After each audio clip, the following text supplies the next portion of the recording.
CPU orang tahu Saya pikir stop show. Ya.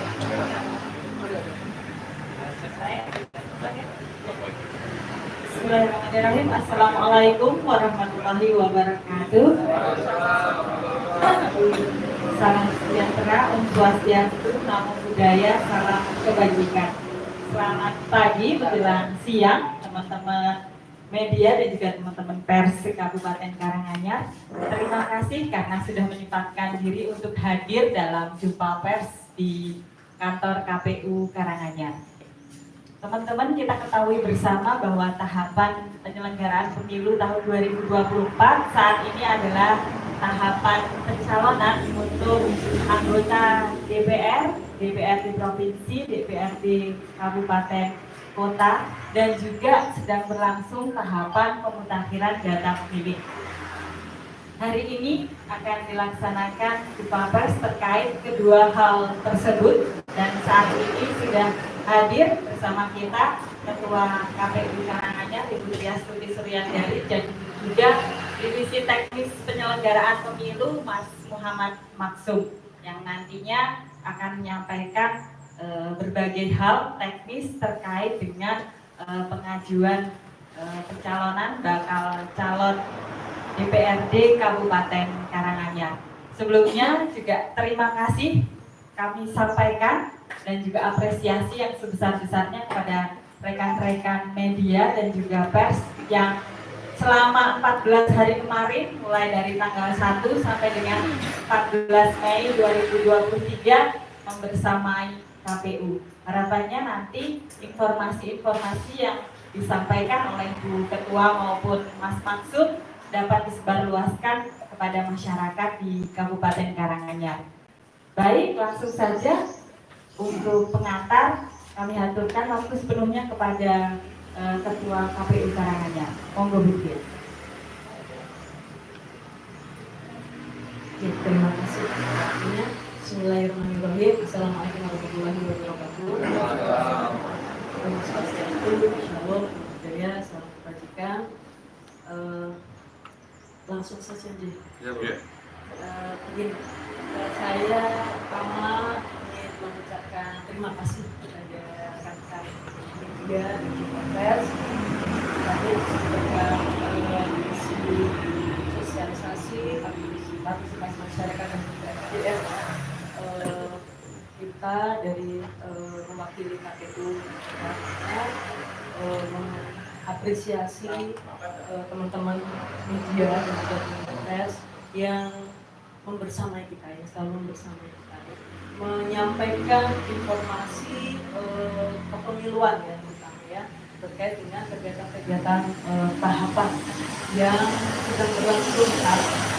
Harapannya nanti sampai dengan hari H pemungutan dan penghitungan suara ini peran serta dari teman-teman media dan juga teman-teman pers sangat kami harapkan. Ya, tentunya dengan menyampaikan informasi yang berimbang sehingga masyarakat itu bisa mengetahui apa sih kegiatan kepemiluan ini. Menuju hari H itu seperti apa proses yang harus dilalui sehingga nanti pada akhirnya masyarakat akan punya pemahaman dan tidak hanya mereka mempersiapkan hari H, tetapi ini sudah ada peran serta dari masyarakat yang harus sudah ditingkatkan gitu ya.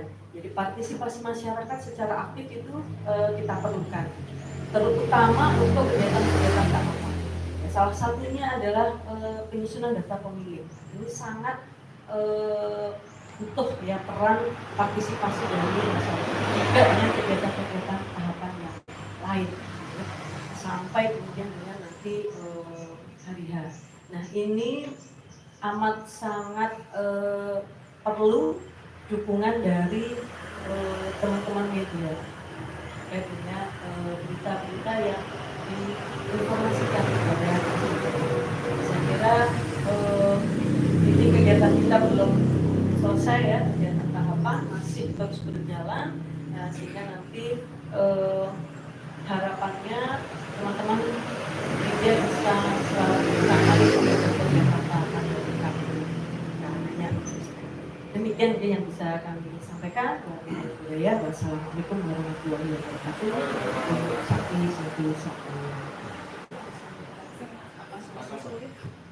Bismillahirrahmanirrahim. Assalamualaikum warahmatullahi wabarakatuh. Salam sejahtera untuk kita semua. Salam budaya, salam kebajikan. Yang terhormat Ketua KPU Kabupaten Karanganyar, Bu Dinas Putri Sulandari, serta Bu David, anggota KPU Kabupaten Karanganyar, dan yang kami hormati rekan-rekan pers di Kabupaten Karanganyar. Puji syukur kita dipertemukan dalam kondisi sehat walafiat untuk saat ini. Terima kasih Bu Ketua atas waktu yang diberikan kepada saya untuk menyampaikan kaitannya dengan pelaksanaan pencalonan atau di tingkat kabupaten melalui pencalonan DPRD Kabupaten Karanganyar.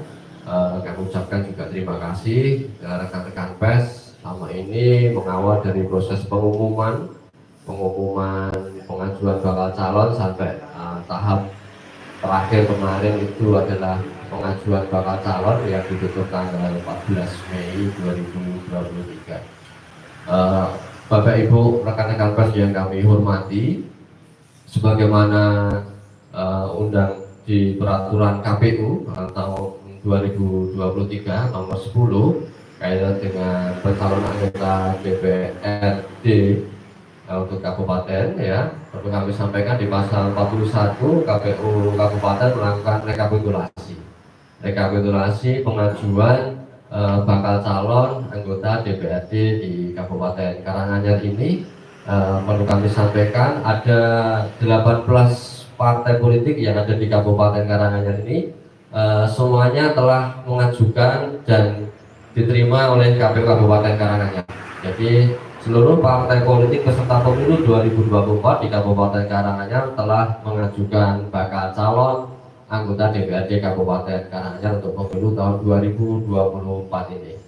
Yang pertama, kalau sesuai dengan nomor urut, ya, sesuai dengan nomor urut, Partai Kebangkitan Bangsa ini mengajukan jumlah bakal calon ada 45 yang tersebar di 5 dapil.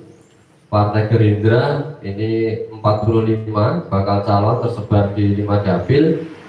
PDI Perjuangan 45 tersebar di 5 dapil. Golkar 45 tersebar di 5 dapil di Kabupaten Karanganyar. Nasdem ini 45 tersebar juga di 5 dapil. Untuk Partai Buruh ada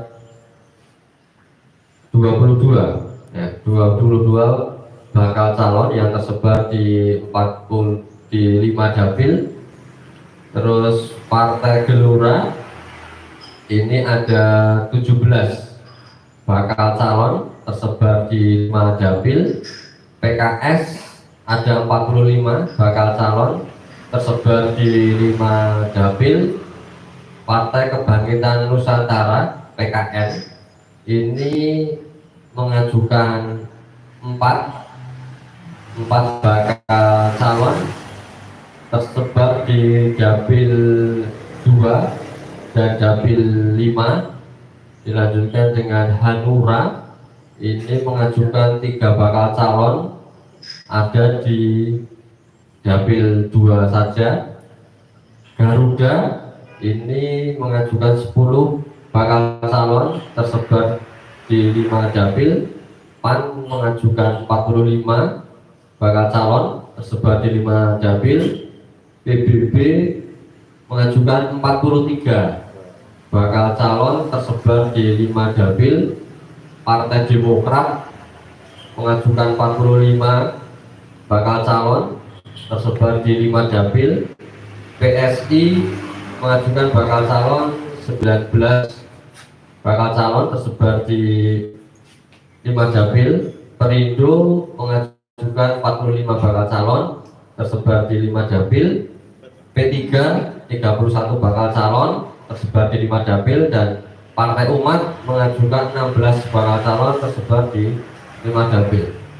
Kalau berdasarkan wilayah daerah pemilihan, untuk Karanganyar 1 total ada 122 bakal calon yang akan ikut kontestasi ya. Di proses pengajuan bakal calon ini di dapil 1 ada 122. Untuk di dapil 2 Karanganyar ini total bakal calon yang diusung 18 partai politik ada 130. Terus di dapil 3 Karanganyar 3 ini ada 100 bakal calon. Terus dari dapil 4 ada 93 bakal calon. Dapil 5 ada 125 bakal calon. Dan saat ini KPU Kabupaten Karanganyar telah menetapkan dalam rapat pleno jam 9 tadi sudah kita tetapkan, dan pada hari ini, mulai hari ini sampai dengan tanggal 23 tahapan selanjutnya adalah KPU Kabupaten melakukan verifikasi administrasi persyaratan bakal calon. Disitulah nanti kami akan menuangkan hasilnya, akan yang tidak memenuhi syarat, belum benar ya, atau sudah benar. Dan nanti ada kesempatan bagi partai politik untuk melakukan perbaikan. Nanti kami buka waktu sesuai dengan tahapan di PKPU 10 tahun 2023. Nanti mulai tanggal 2 Juni ya, 26 Juni sampai dengan 9 Juli. Nanti partai politik berkesempatan mengajukan perbaikan 26 Juni sampai dengan 9 Juli. Sekiranya itu yang saya sampaikan, mungkin nanti ada pertanyaan diskusi di kesempatan berikutnya. Waktu saya kembalikan, dari saya bila ada salah mohon dimaafkan. Assalamualaikum warahmatullahi wabarakatuh. Om Santi. Total berapa mas? Total pasal itu berapa? Untuk totalnya ada 570 ya. Total di Kabupaten Karanganyar untuk pengajuan bakal calon DPRD Kabupaten Karanganyar ada 570 bakal calon. Kalau sesuai dengan jenis kelamin itu laki-laki 342, perempuan 228. Ulang pak. 34. Ya, total untuk laki-laki 342, perempuan 228. Jumlah total bakal calon di Kabupaten Karanganyar ada 570 bakal calon. Paling banyak tadi di dapil 2 ya, Pak? Paling banyak di dapil 2 130. Paling sedikit ada di dapil 4, ada di 93. Mas, yang Oke. untuk kemarin partai Gelora yang belum bisa Silon masuk. selanjutnya seperti apa? Ya.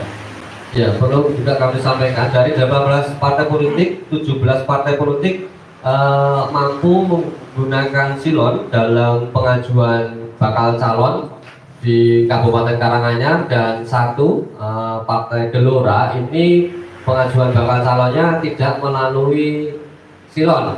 Nah, sebagaimana di surat edaran dari KPU Republik Indonesia nomor 476 bahwasanya partai politik yang tidak melalui silon dan dokumen pengajuan persyaratannya diterima oleh KPU Kabupaten, maka berkewajiban mengunggah dokumen persyaratan pengajuan bakal calon ke dalam silon, diberi waktu 2 kali 24 jam setelah penerimaan dokumen dinyatakan diterima oleh KPU. Jadi kemarin Gelora itu di tanda terima tertulis waktu penerimaannya itu pukul 20.30.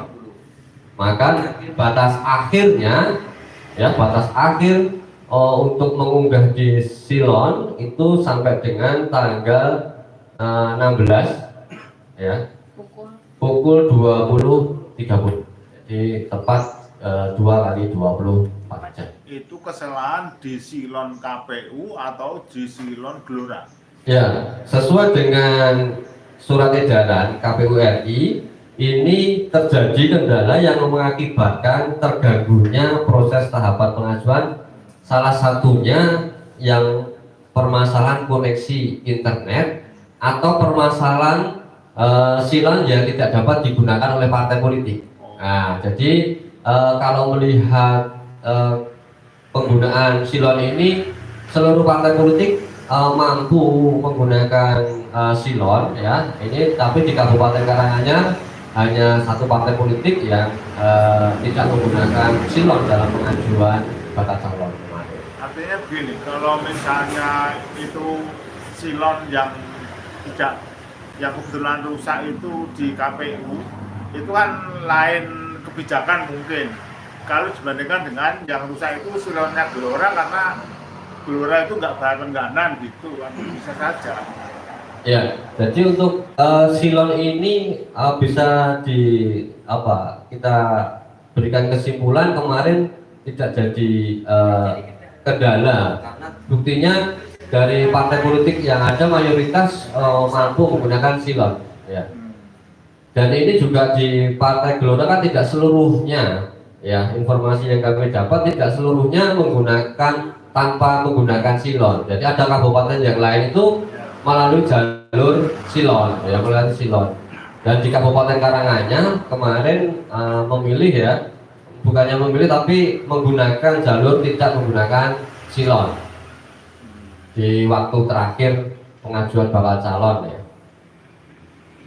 Tapi itu nanti tetap pakai silon apa ya? Tetap pakai silon karena kewajibannya adalah 2 kali 24 jam itu harus mengunggah di silon. Andai kata tidak mampu sampai dengan batas yang sudah kami berikan, maka tidak dapat kami lakukan verifikasi administrasi. Sanksinya itu. Oke Mas, ini kan proses perbaikan sampai bukan proses verifikasi akan dilakukan mulai tanggal bulan Juni sampai Juli ya. Artinya itu sebelum dilakukan daftar pemilih sementara, ya toh? Daftar calon sementara. Oke, DCS. Kemudian pada saat dilakukannya DCT pada tanggal 3 Oktober, apakah seluruh persyaratan termasuk surat pengunduran diri dari pejabat instansi pemerintah itu harus sudah diikutsertakan? Iya. Nah, ini jadi berkait dengan persyaratan administrasi bakal calon bagi bakal calon yang memiliki pekerjaan yang diwajibkan untuk mundur, ya, diwajibkan untuk mundur dalam pengajuan bakal calon ini, maka sesuai dengan peraturan KPU itu batas akhir pengajuan surat, ya, SK pemberhentian, ya, bahasanya SK pemberhentian secara resmi dari instansi atau lembaga yang berwenang kaitannya dengan pekerjaan yang bersangkutan ini, maka wajib disampaikan kepada KPU paling lama tanggal 3 Oktober 2023. Kenapa 3 Oktober 2023? Karena itu tahapan terakhir pencermatan DCT. Karena setelah tanggal 3 itu, mulai tanggal 4 itu adalah tahap penyusunan dan penetapan DCT. Bagi partai politik yang tidak mampu menyampaikan SK pemberhentiannya, maka konsekuensinya adalah tidak dapat mengganti calon tersebut. Dan calon tersebut tidak dimasukkan di dalam DCT. Begitu. Ini terang jelasnya aja memang berkaitan dengan kemarin yang saya kemukakan Mas Masum. Contoh yang paling gamblang itu Bupati Juliatmono. Itu apa itu? Kalau misalnya dia mundur tanggal 3, kan kemarin TT ya. Saya berpikir TT itu tanda terima yang di Mendagri atau yang diajukan Pak Juliatmono, sehingga kalau misalnya TT-nya itu TT penerimaan dari Mendagri, kan berarti dia masih mungkin sampai tanggal 15 Desember. Tapi kalau TT yang dilakukan itu tanda terima Pak Julian menerima keputusan itu kan berarti tanggal 3 dia harus berhenti. Jadi ini juga memang berlaku bagi kepala desa, ya, terus Gubernur ASN, TNI, Polri, dan kepala daerah, ya, baik gubernur maupun bupati. Jadi sebagaimana di aturan pencalonan ini, pada saat pengajuan tanggal 1 sampai tanggal 14, partai politik itu harus menyampaikan tanda terima, ya, ketika kondisi SK-nya belum pegang atau SK pemberhentian. Karena di persyaratan pengajuan bakal calon yang memiliki pekerjaan yang diwajibkan mundur itu kan menyampaikan SK pemberhentian pada saat pengajuan. Namun di pasal berikutnya menuliskan bagi yang belum memegang, ya, atau belum ada SK pemberhentian itu belum diterbitkan oleh lembaga atau instansi yang berwenang, maka mengajukan tanda terima, ya, disertai surat pengunduran diri yang bersangkutan yang ditujukan kepada instansi yang berwenang.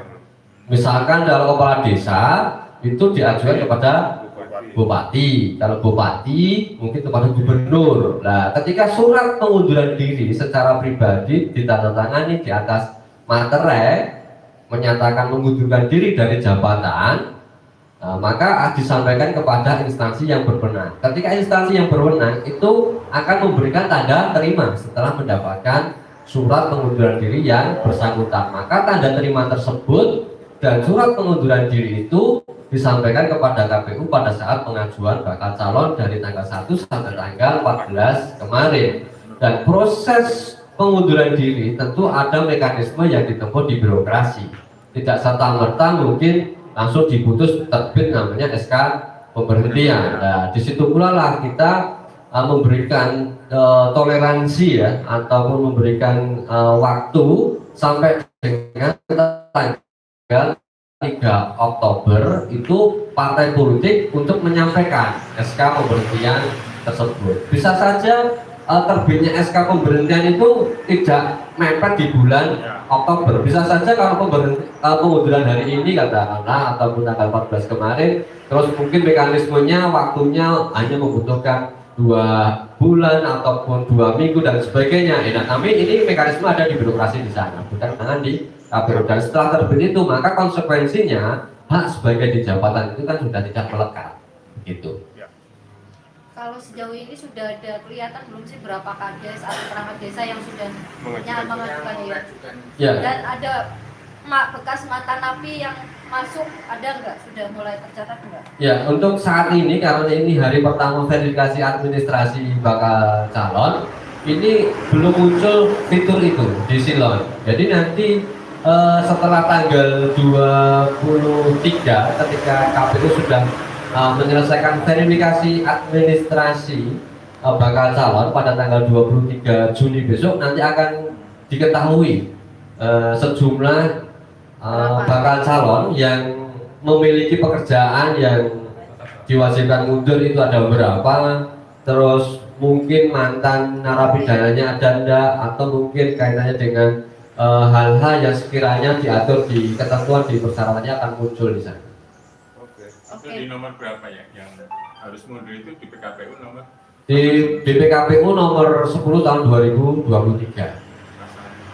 Pasal Kalau pasalnya saya lihat di Nanti aja berarti. nanti saja ya. Tadi di dalam Detailnya untuk kok. ya.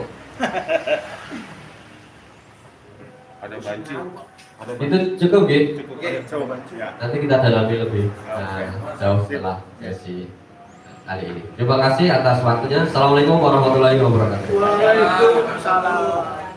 Baik rekan-rekan semuanya, karena saat ini juga sedang berlangsung tahapan pemutakhiran data pemilih dan tanggal 12 Mei 2023 kemarin KPU Karanganyar juga sudah menyelenggarakan rapat pleno untuk penetapan daftar pemilih hasil perbaikan DPS. Maka nanti terkait dengan hal ini akan disampaikan oleh secara detail dan rinci oleh Ketua KPU Karanganyar. Monggo.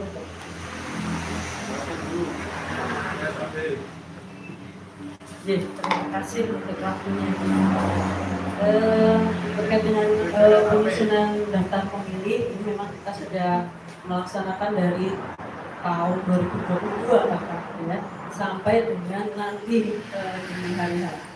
Dan untuk pelaksanaan penyusunan daftar pemilih yang baru saja kita laksanakan pleno ya, itu berkait dengan daftar pemilih sementara hasil perbaikan, kalau disingkat DPSHP. Dan dari penetapan DPS ya yang kita laksanakan di tanggal 5 April 2023 itu muncul angka untuk total pemilih 712115. Bentar, Itu 112 115. Ya, itu DPS. Iya. Jadi artinya kita lakukan pemutahiran 115. daftar pemilih ya, kita lakukan pemutahiran daftar pemilih yang kemudian kita laksanakan rapat pleno kembali tentang rekapitulasi dan penetapan hasil perbaikan daftar pemilih sementara tanggal 12 Mei 2023 kemarin ya. Dengan hasil dari pemutahiran itu muncullah angka untuk total pemilih sejumlah 709.802 atau 709.802 pemilih. Yang ini untuk jumlah pemilih laki-laki itu sejumlah 349.642. Kemudian perempuan 360.160.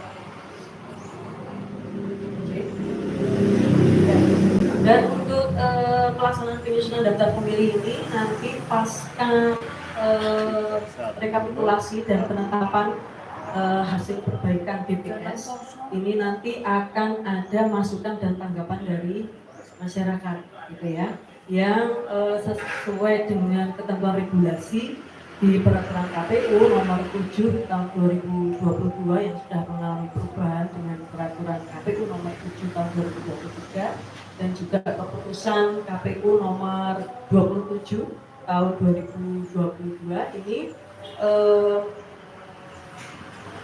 masukan dan tanggapan masyarakat itu akan dilaksanakan dari tanggal 17 sampai dengan 23 Mei 2023 ya. Jadi itu nanti peran dari teman-teman media kami harapkan ya bisa menginformasikan kepada masyarakat bahwa akan ada masukan dan tanggapan masyarakat mulai dari tanggal 17 sampai 23 Mei 2023.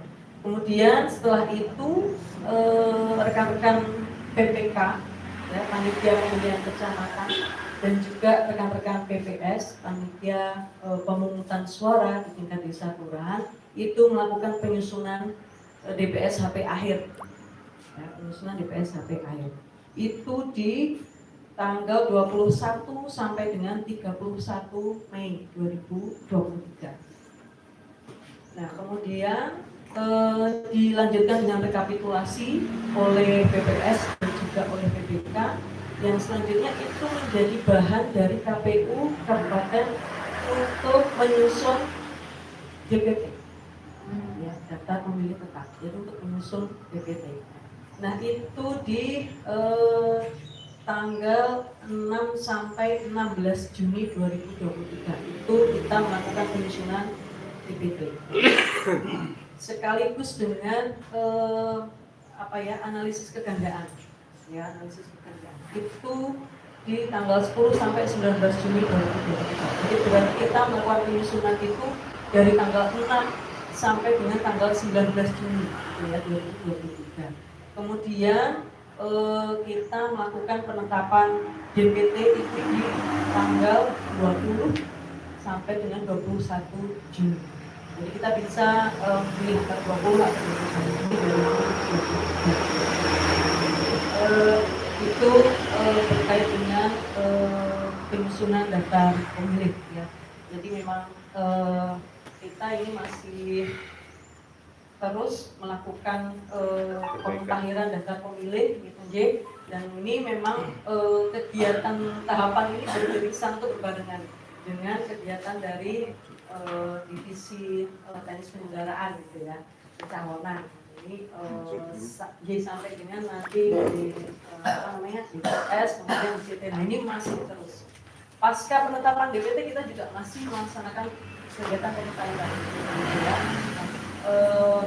Itu beberapa hal yang bisa kami sampaikan terkait dengan pelaksanaan penyusunan data pemilih.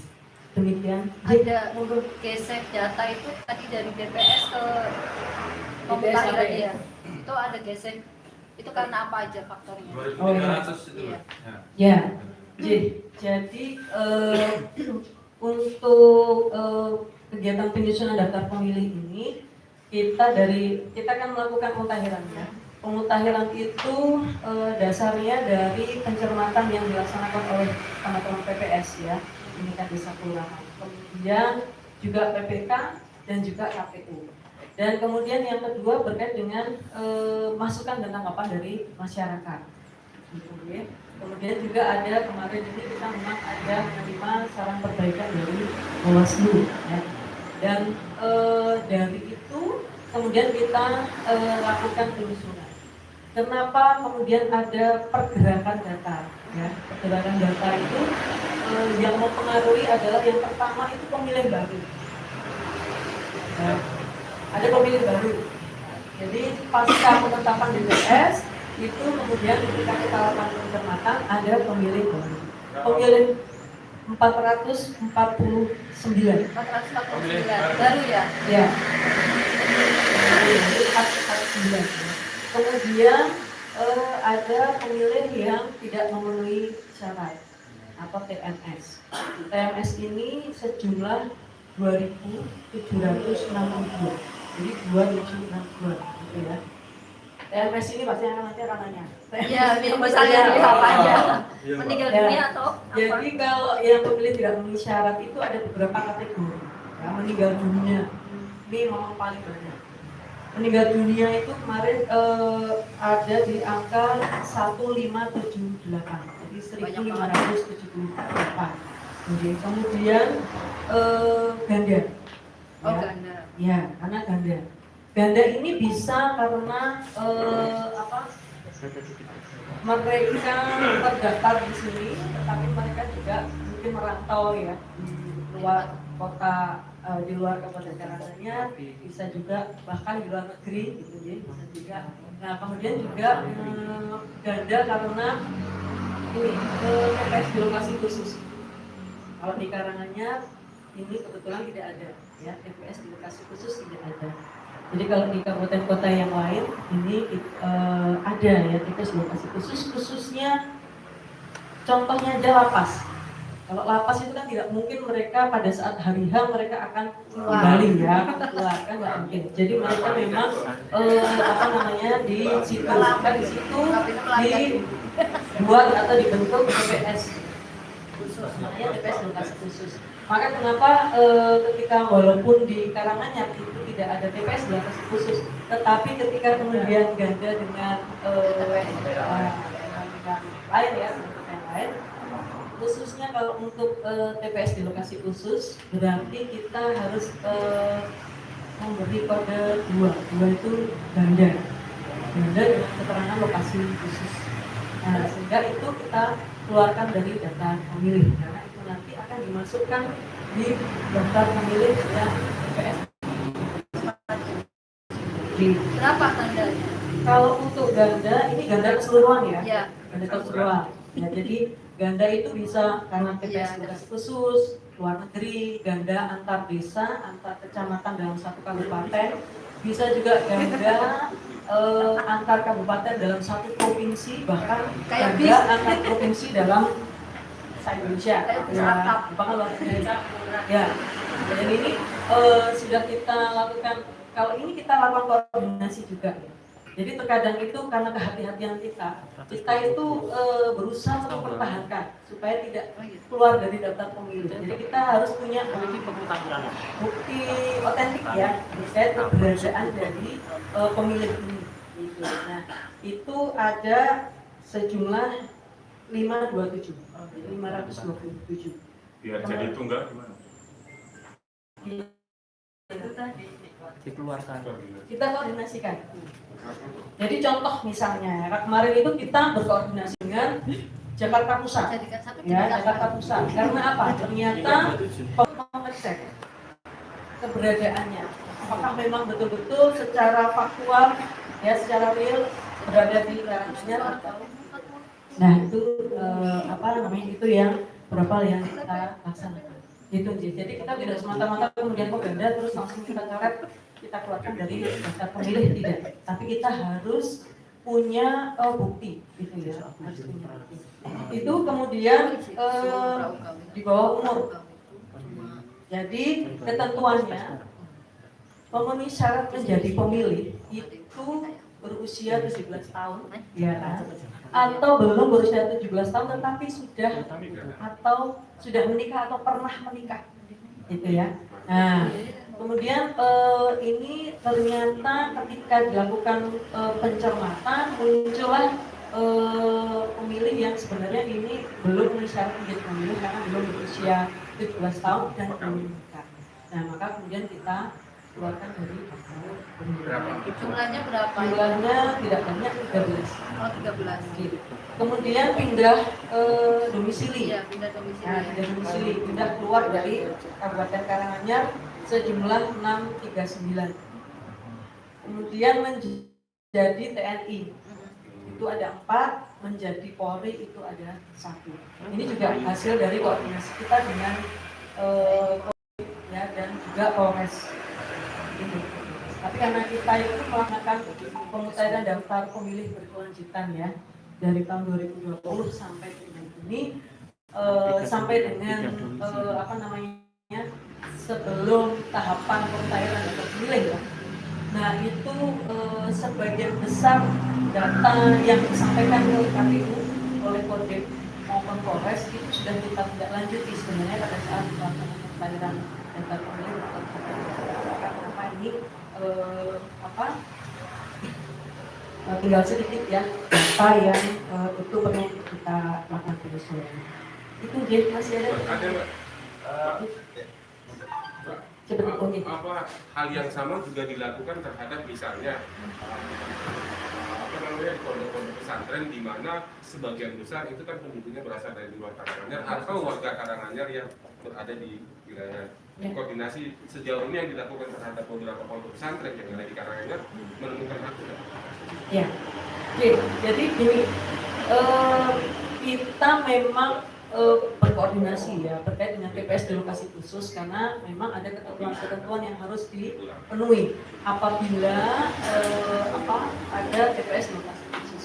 Jadi TPS di lokasi khusus ini ada beberapa ketentuannya. Yang pertama itu bisa dibentuk itu di lapas gitu ya, atau di tempat belajar atau pusat pendidikan ya kayak pondok begitu nih. Nah, kemudian pesantren, kemudian juga di area rekan bencana ya, bencana lokasi bencana. Kemudian juga tadi di panti sosial gitu ya, di panti sosial. Nah, kita sudah berkoordinasi dengan dinas sosial, kemudian dengan beberapa pimpinan pondok pesantren yang ada di Kabupaten Karanganyar. Dan itu kita memperoleh informasi juga dari Kemenak, gitu ya, dari Kemenak. Dasar dari Kemenak kemudian kita melakukan koordinasi dengan pondok pesantren yang ada di Kabupaten Karanganyar. Ada kemarin itu ada berapa ya? Muhammad Iskarima, Imam Bukhari, kemudian Nurul Iman, 3 ya, 3, kemudian sekolah tinggi teologi ya, sekolah tinggi teologi, 3, karena yang satu institut Bukitnya Harapan, jadi ada 3 ya, di Tawangmangu 2, dari Udang Rejo 1 ya, jadi ada 6 ya yang berpotensi sebenarnya TPS di lokasi khusus. Hanya saja kemudian ketika kita sampaikan beberapa ketentuan Nah itu prosedur yang harus dilalui. Kemudian dari 6 lembaga ini mereka memilih untuk tidak dibentuk TPS dengan lokasi khusus gitu. Jadi kalau di di kenapa di Kabupaten Karanganyar tidak ada, karena itu pengajuan. Jadi bukan kami yang meminta, tetapi pengajuan dari lembaga. Ya, nah itu berkait dengan TPS di lokasi khusus. Kalau untuk panti sosial memang karena ketentuannya itu bisa dibentuk TPS ya. Nah, karena itu jumlahnya itu kurang dari ketentuan untuk bisa dibentuk TPS, maka yang di panti sosial ini ya tetap kita lakukan pendataan untuk nantinya bisa kita persiapkan untuk potensi ya daftar pemilih tambahan atau mereka yang pemilih sudah bersyarat menjadi pemilih tetapi pada saat hari H tidak bisa menyalurkan hak pilihnya sesuai dengan domisili. Nah itu nanti yang perlu untuk kita lakukan pendataan.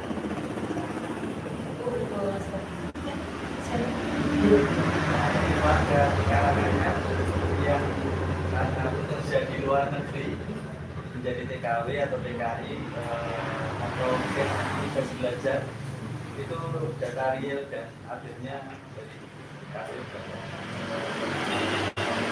Kalau itu kami belum bisa ini ya Mas ya, karena ya dan mereka mungkin melakukan hak pilihnya di luar negeri karena bekerja.